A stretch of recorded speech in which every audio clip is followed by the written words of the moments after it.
और इस समय की बड़ी खबर भोपाल से मिल रही है। पूर्व मुख्यमंत्री कमलनाथ के खिलाफ केस दर्ज कर लिया गया है। आपको बता दें, क्राइम ब्रांच में मामला दर्ज किया है और बीजेपी ने क्राइम ब्रांच में इसकी शिकायत भी की थी। तो आपको बता दें, पूर्व मुख्यमंत्री कमलनाथ के खिलाफ धारा 188 के तहत मामला दर्ज किया है। उन पर भ्रामक जानकारी फैलाने का आरोप लगाया गया है। तो लगातार कमलनाथ के कोविड वाले बयान पर सियासत जिस तरह से गरमा रही थी, बीजेपी लगातार पलटवार के मोड में थी और आज बीजेपी का प्रतिनिधि मंडल क्राइम ब्रांच शिकायत करने पहुंचा भी था, जिसमें चिकित्सा शिक्षा मंत्री विश्वास सारंग शामिल थे। भोपाल के बीजेपी के विधायक रामेश्वर शर्मा, कृष्णा गौर भी उस प्रतिनिधि मंडल में शामिल थे और सबकी एक ही मांग थी कि कमलनाथ के खिलाफ केस दर्ज किया जाए। तो आखिरकार पूर्व मुख्यमंत्री कमलनाथ के खिलाफ धारा 188 के तहत मामला दर्ज कर लिया गया है। उन पर भ्रामक जानकारी फैलाने का आरोप है। तो इस समय की सबसे बड़ी खबर राजधानी भोपाल से आपको बता रहे हैं। पूर्व मुख्यमंत्री कमलनाथ के खिलाफ केस दर्ज कर लिया गया है।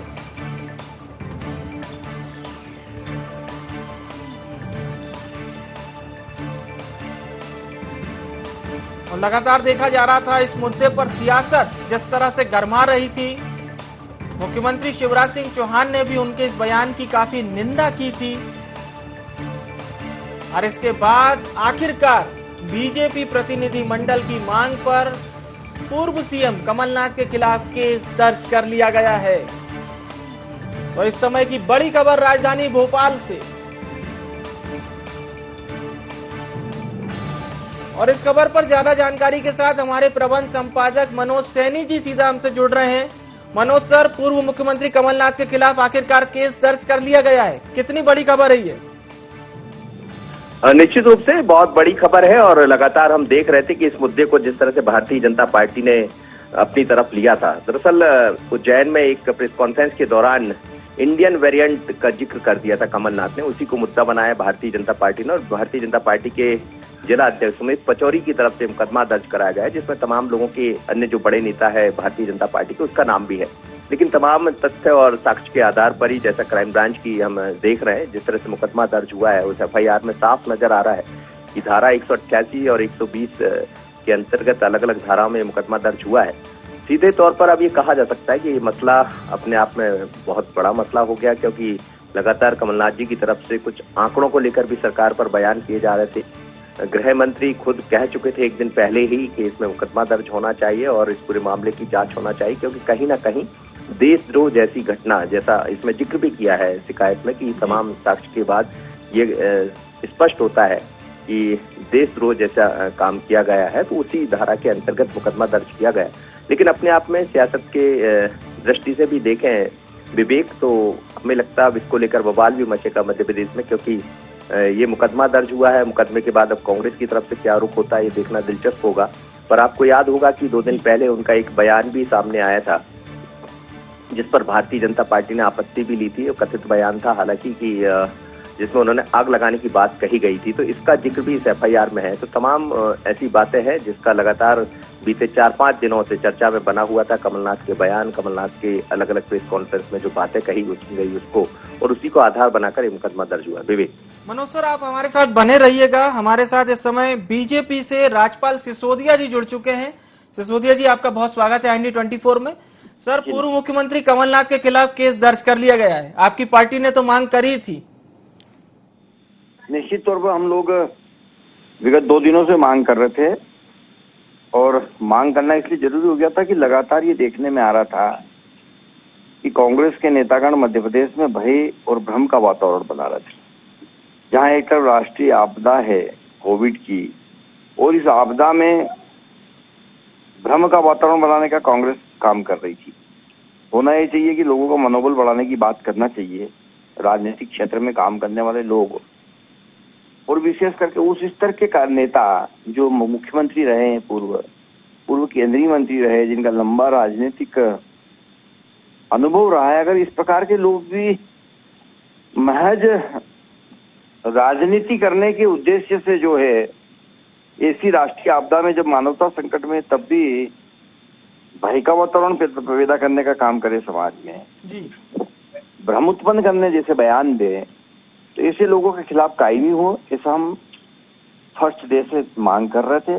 धन्यवाद है सरकार का कि हमारी मांग मानने का काम किया।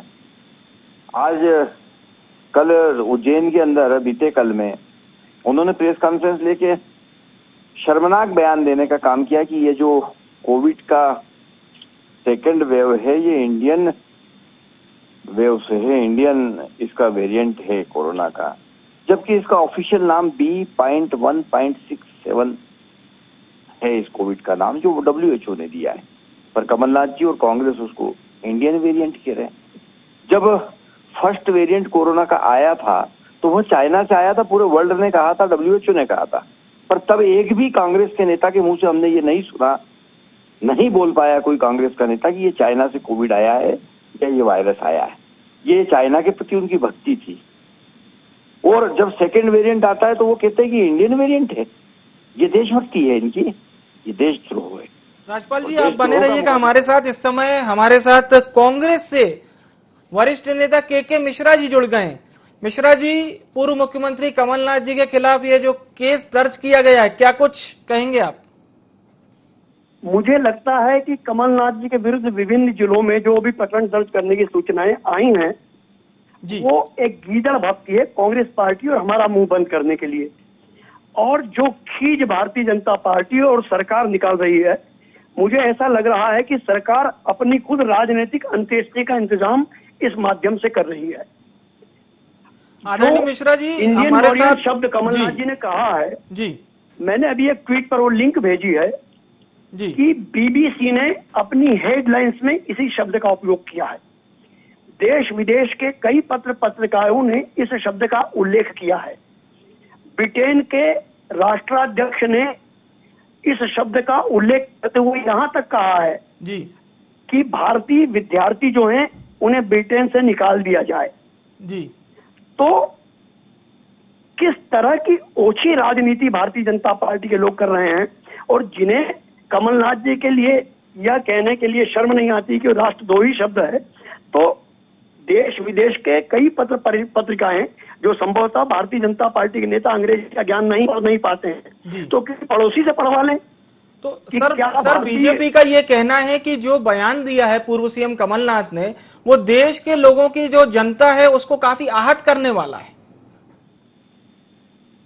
सिर्फ रो देने से किसी की क्षमा जनता नहीं कर देगी, या अब ये फैसला जनता को करने दीजिए। हम तो चाहते हैं कि भारतीय जनता पार्टी को ये दुर्बुद्धि भगवान और दे कि हमारे पूरे कांग्रेस के लोगों पर प्रकरण दर्ज करे। हम तो कहते हैं राष्ट्रद्रोह का प्रकरण दर्ज कर दीजिए। जी मिश्रा जी, आप बने रहिएगा हमारे साथ। बीजेपी से राजपाल सिसोदिया जी हैं। सिसोदिया जी, मिश्रा जी को आप सुन रहे थे। मिश्रा जी का साफ तौर पर कहना है कि ये खीज है बीजेपी की। नहीं, फर्स्ट स्टेशन तो कमलनाथ जी का है ना भाई साहब जी। 3 दिन पहले का बयान आप देखिए जी। उमंग सिंगार मंत्री रहे पूर्व, उनके बंगले में एक महिला संदिग्ध अवस्था में मृत पाई जाती है। हमारे पे सीआरपीसी में प्रावधान है, सीआरपीसी की धारा 174 में अनुसंधान का अधिकार है कि अगर कोई संदिग्ध मौत होती तो उसका अनुसंधान होता है। वो अनुसंधान जब चलता है तो कमलनाथ जी ये धमकी देते हैं कि इस जांच को रोक दिया जाए। ये जांच अगर उमंग सिंगार के खिलाफ जाएगी तो हमारे पास भी हनी टेप का सीडी है, तो कमलनाथ जी के पास ये हनी टेप का सीडी कहाँ से आया? अभी हम सर इस मुद्दे पे ही बात करें। सर मैं वही कह रहा हूँ, उससे लिंक कर रहा हूँ भाई साहब। 3 दिन से जो वो लगातार बोल रहे हैं उन बातों को मैं बता रहा हूँ। ये फ्रस्ट्रेशन है कांग्रेस का कि जब इनको मध्य प्रदेश की सरकार ने बहुमत के साथ बिठाया था और जब ये सरकार नहीं चला पाए तो आज ये फ्रस्ट्रेशन निकाल रहे हैं। ये कहते हैं, ब्लैकमेल करते हैं कि आप उमंग सिंगार के खिलाफ जांच रोकिए नहीं तो हनी टेप ले आएंगे। फिर इनके वर्चुअल मीटिंग में एक कांग्रेस का कार्यकर्ता कुछ समस्या बताता है तो ये जवाब में बोलते कि आग लगा दो। तो ये गांधी को मानने वाली कांग्रेस थी ना, ये तो कांग्रेस तो गांधी को मानती थी ना, अहिंसा परमो धर्म। ये कब से कहने लगे ये बात कि आग लगा दो? तो ये करते अलग है, कहते अलग है। अब अंग्रेजी का ज्ञान बता रहे थे अभी के मिश्रा जी। भैया वो अंग्रेजी और वो अंग्रेज आपको ही मुबारक हो, आपकी पार्टी के संस्थापक रहे अंग्रेज, हमारी पार्टी के अंग्रेज नहीं रहे। हमारी पार्टी के संस्थापक भारत के ही नागरिक रहे हैं। आपकी पार्टी के